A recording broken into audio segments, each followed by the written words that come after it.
Hi there, folks. Thank you for joining me. This is the first YouTube live broadcast that we've done here from the Safety channel. So do excuse me if the quality, sound, visuals, or any of the other technical stuff that I have to do doesn't go according to plan. This is a test, and normally we'll be doing this on a scheduled basis, but we wanted to try it out. We have to run some software, and there's a few bits and pieces that we've been trying to get right all day to get it set up. So bear with me on this one. Thank you for joining me. Let me explain a bit about what this is about. Hopefully you're subscribed to the channel. If you're not, of course, don't worry. Just as an introduction, I'm Richard Collins, a chartered health and safety professional of many years and owner of safety.com, which is an online learning platform that we've been building since 2019. We're involved in health and safety consultancy as well, and that's something we do a lot of. We also produce a lot of content, and this is what our communication here is about. Our intention with this is really just to engage with our audience on YouTube primarily, to get chatting to you guys who are watching our channel, and hopefully to provide value to you, because we see areas in the health and safety arena where there's important information and things that could be shared, and knowledge that we have from our own experiences that we can share and feel like we should share with you, and hopefully to generate discussion, to get you thinking. Maybe if you're in a managerial, supervisory, or health and safety position, and you're wanting to come up with, I guess, ideas for health and safety on a week-to-week basis, or maybe you're out of ideas for areas of risk within your own operation. And what we're going to do really, with this broadcast, initially at least, is we're going to pick recent HSE prosecutions from Great Britain. We're going to sort of cherry pick those on a weekly basis and do a quick summary of the case and basically what has happened, and look at the top learning outcomes. I'm going to select sort of the three, to keep it nice and snappy and short, the three things that I would think about, given the information from the particular case. Obviously each case is different. We're only given a certain amount of information and we have to make some assumptions, but I feel like when I read the cases from these court case publications, when they go through court, that even with the information given, there certainly are opportunities for learning there. So that's what I want to do. I want to sort of get stuck into that. It'll not be too long. The broadcasts themselves will only be maybe 10 minutes each. Obviously we'll not be doing an introduction like this every time, and it'll be a bit quicker, but that's kind of the idea. Obviously the format of it may change as we go along, and obviously we'll be listening as well to you with your feedback, letting us know, hopefully, is it valuable to you what we're actually doing, and we can tweak it. And obviously the keep saying obviously the world is our oyster when it comes to what we can do here. So we really want to engage with you, provide value on the channel, hopefully share some of our expertise, and as well we'll be asking for your expertise, because there's a lot of expertise to be shared across the board. And we certainly don't know, and I certainly don't know everything. We're all wanting to learn continuously to provide value to the workplaces that we're working with, our clients, and to our careers, and hopefully make things safer for people in work. So that's the idea. Hopefully that sounds good to you. I'm just checking my notes here. I did make a couple of notes. Before I move on as well, at safety.com, one of the big things that we are trying to do is to give away 1 million free online courses. So that's a big target that I have for the website, and that's something that I'll be reminding you of in the videos, but I'll not be taking too much time. Just in case you weren't aware of it, there are lots of free resources over at safety.com for you to access, whether it's from an individual's perspective or from a business. But I'll talk slightly more about that after we go through some of the key points here, and of course I'll leave links as well below the videos as we progress. So don't worry about that too much for now. Okay, so first of all, we're going to look at this recent health and safety prosecution, and as you might have seen from the the thumbnail if that's been done correctly. That this one relates to the prosecution of a company that was fined. I think it was almost £80,000 if I'm correct. Let me just double check that. Okay, almost £70,000 they were fined. But the big story really was that a 21-year-old worker died from exposure to a very harsh chemical on a site. If you've been at safety.com and seen some of the resources and training that we have there, we do have a bit of a focus on chemicals. There's lots of stuff around CMIOSH. That's because I work with chemicals and chemical risk, explosion risk quite a lot, and as well just because the risk with some of the severe chemicals is very significant, as we'll discuss here. So in this case, really tragic. Unfortunately, this was a fatality. The 21-year-old worker was exposed to effectively alloy wheel strippers. So if you think about the alloy wheels on a car or any sort of vehicle with alloy wheels that needs to be stripped down, it's effectively like a strong paint stripper, really, what they were using to clean up alloys. But unfortunately, these chemicals are very harsh normally, and as you might be able to, well, you'll not be able to see at the moment, but if you read the case, which I'll link below, you'll see that the chemical was primarily dichloromethane, which is a very strong chemical in itself, and it also contains methanol and some hydrofluoric acid. So essentially, the company ended up being prosecuted under the CMIOSH regulations for not having any controls in place. I don't think it was really a large business because of the fatality, how severe this was.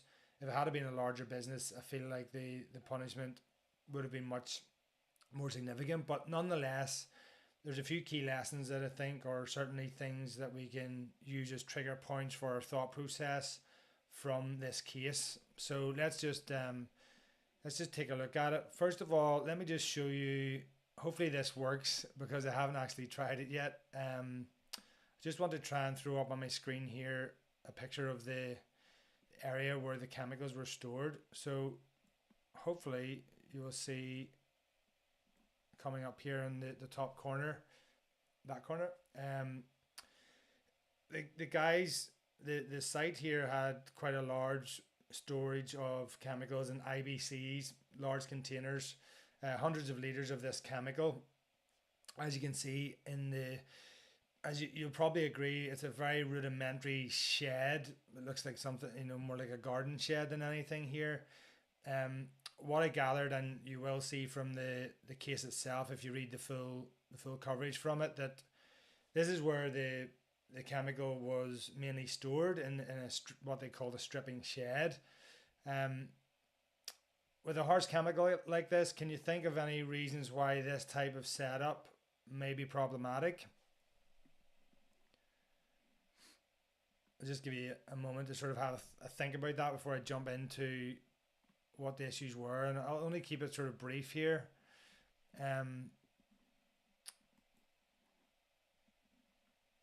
Actually, just when you're thinking about that, let me just show you what I've done. Is I've went and found a safety data sheet with a very similar chemical, made up primarily of dichloromethane, just to see if we look at the safety data sheet, what information does that show us? Let me just try and figure out how to work this. Here we go. So you will see a snippet, a screenshot, hopefully, up in the corner here of an SDS that's very similar to the type of material that appears to have been used in this case with this business. As you can see there in this example, there's a very high percentage of dichloromethane, which is a harsh chemical, followed by, as you can see there, it's methanol and the hydrofluoric acid as well.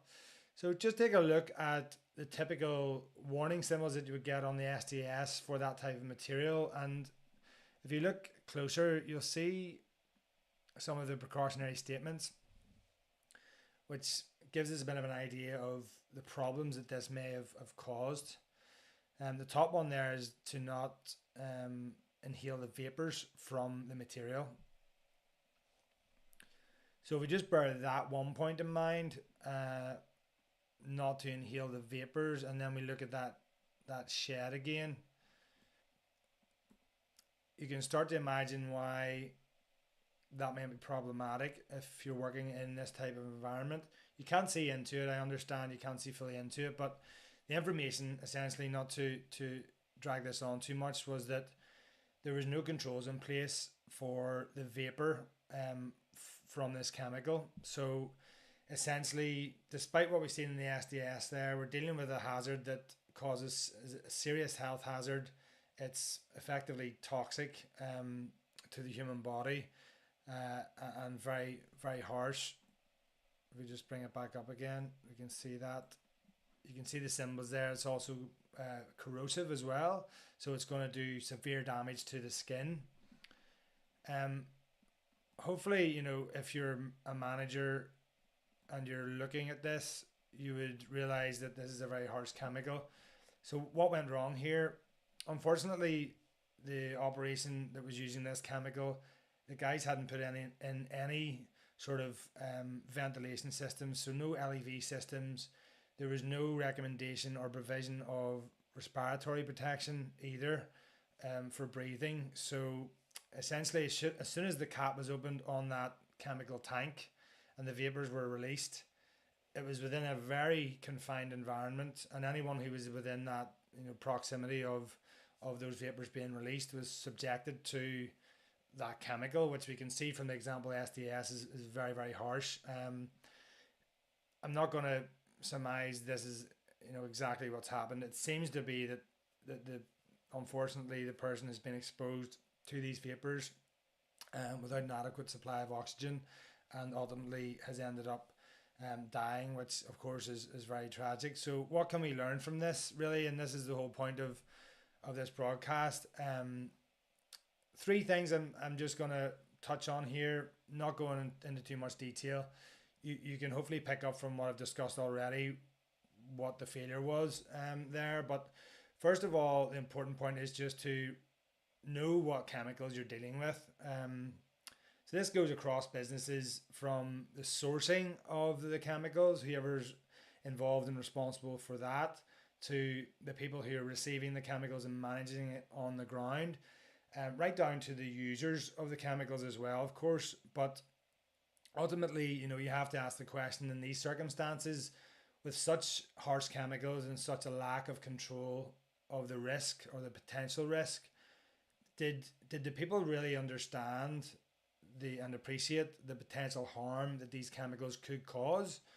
You would think that there was certainly a bit of an ignorance there in terms of understanding just how severe this could be, which it's understandable if someone doesn't appreciate how bad such a fluid, such a chemical can be, that they're not going to realize the controls that do need to be in place. But just as a point, if you're bringing chemicals into a business, it's really important that you understand what those chemicals are, and you have somebody who understands chemicals and COSH and all of the associated health and safety related details to have a look at it and make sure that they recommend and advise you properly.